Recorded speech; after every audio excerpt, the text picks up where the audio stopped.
Hola chicos, espero se encuentren bien. El objetivo de este video es hablar acerca de configuración electrónica. Para ello tenemos que recordar dos cosas acerca del átomo. Lo primero es su estructura. La región central es conocida como núcleo. Ahí existen protones y neutrones. Sin embargo, estas partículas subatómicas no son importantes para la construcción de la configuración electrónica. Alrededor del núcleo se encuentran las regiones conocidas como órbitas, y en ellas se encuentran los electrones.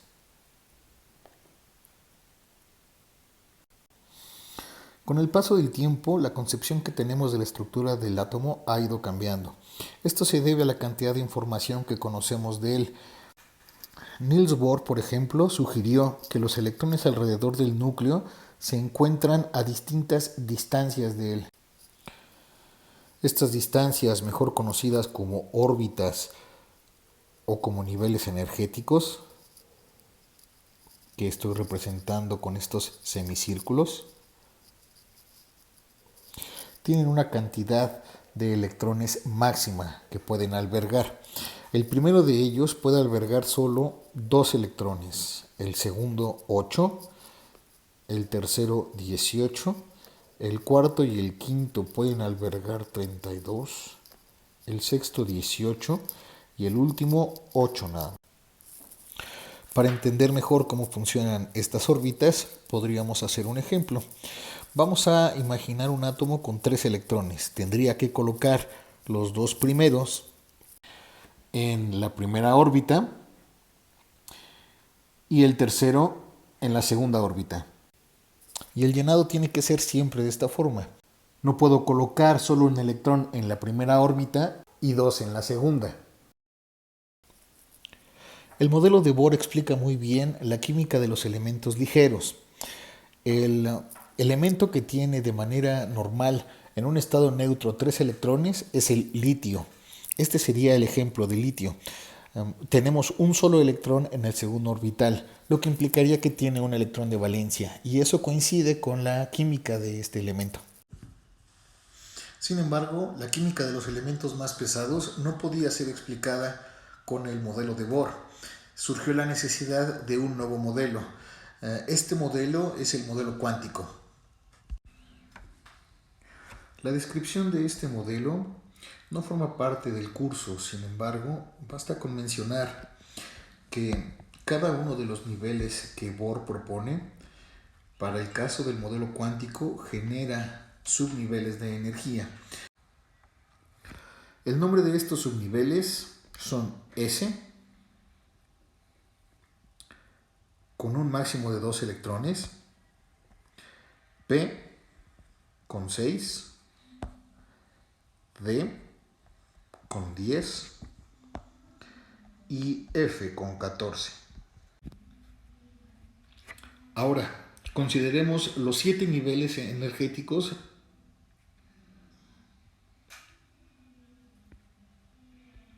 de los cuales Bohr ya había hecho descripción, y de los que también es importante recordar cuál era el máximo de electrones que podían albergar. Entonces, hablando del primer nivel, recordemos que solo podía tener un máximo de 2 electrones, es decir, que basta con la presencia de un subnivel S. Para el nivel 2, recordemos que podía albergar un máximo de 8 electrones, de modo que puede tener un subnivel S y un subnivel P, en donde hace la suma de 8 electrones. Si seguimos con esa secuencia de llenado,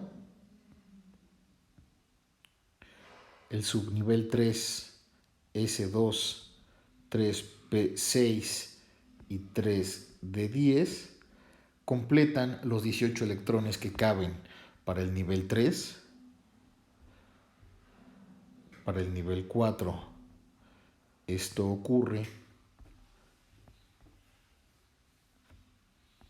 hasta el nivel 4F.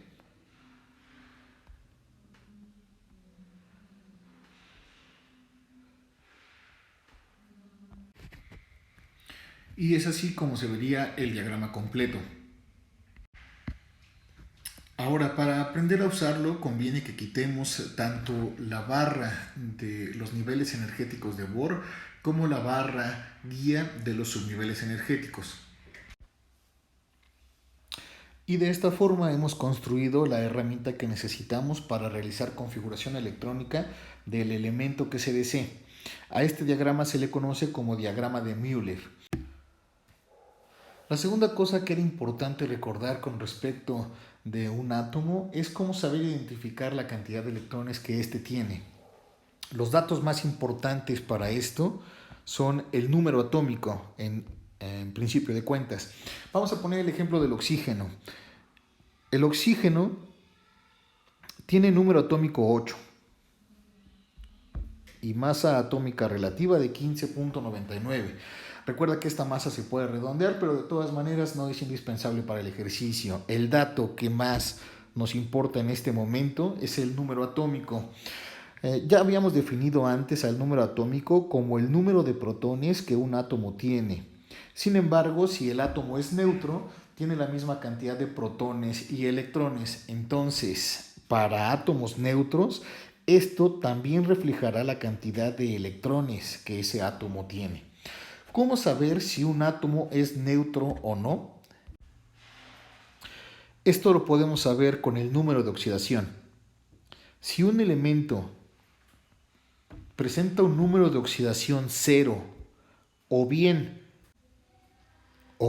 el número no se escribe, entonces sabremos que es un átomo en estado neutro.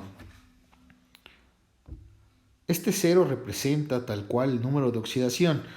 El número de oxidación siempre lo vamos a encontrar en la parte superior derecha. Si el número de oxidación existe, lo más común es que el número atómico y la masa se escriban en los extremos opuestos del elemento, del símbolo químico. Y el número de oxidación puede cambiar, ser distinto de 0 a un número que tenga carga. La carga es indispensable para entender qué es lo que va a pasar químicamente con ese elemento. Si a la hora de combinarse estará ganando o perdiendo electrones. Una carga negativa implica la ganancia de electrones.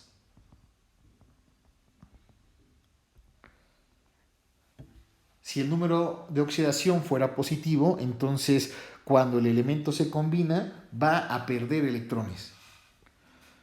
Dicho lo anterior, tomemos para nuestro ejemplo un átomo de oxígeno en estado neutro, del que podemos decir que tiene 8 electrones.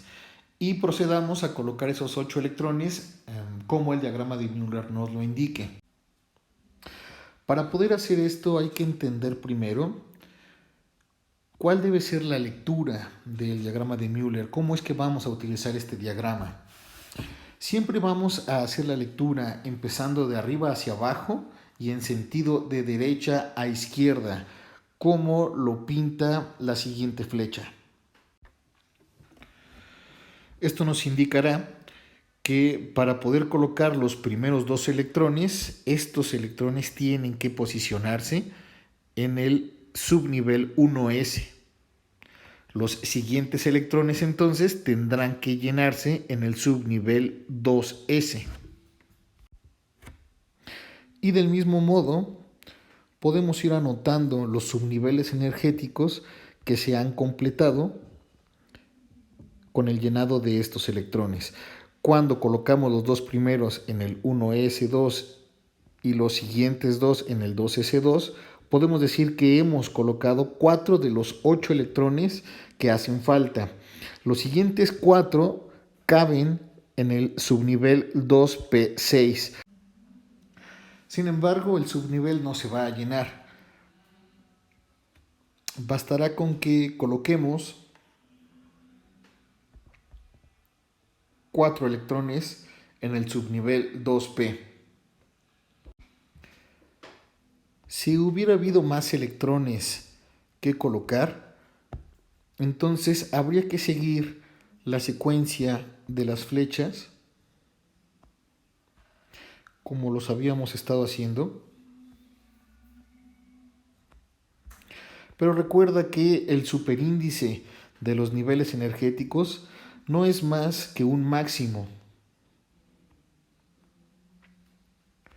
Entonces, no forzosamente debe haber esa cantidad de electrones.